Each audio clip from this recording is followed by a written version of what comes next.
today Mustang TV News got to go to see KCTV5 News. This is actually all teleprompter, and then this little piece back here is the camera.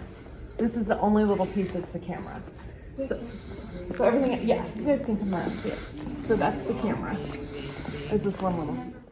We got to see the control room, and that was really cool. There weren't that many people in there. It was a slow day, but we still got to see it, and we got our faces on this really cool camera, and he lightened up the lights so we can see our faces better on the camera.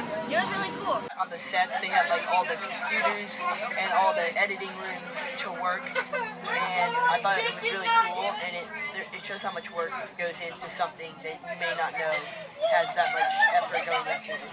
So it was interesting to see like the spaces that they used because they weren't as professional, but they made them look professional. And I kind of focused on like what she was wearing, like what her professional wear was as well, and how she talked to the camera when she was on the air.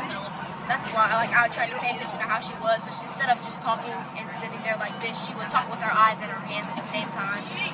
We also got to ask some select questions from the people that work there, the anchors and reporters, which I like to call rankers.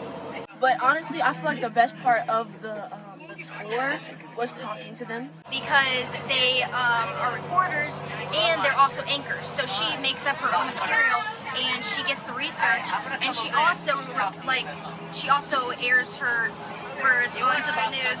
So she's also an anchor and reporter. So she's a ranker. And then what surprised me that they told me about is that they don't get a lot of time to do their interviews, or like they don't have a lot of time to do their projects, is what you might want to call it. But we get like so much time to do it. But theirs turns out 10 times better than we are, but they're professionals, so they're used to these types of things. They have to get news stories and write scripts all in like a couple hours. They have to run around and get interviews and make sure everything they say is right and pronounce it correctly.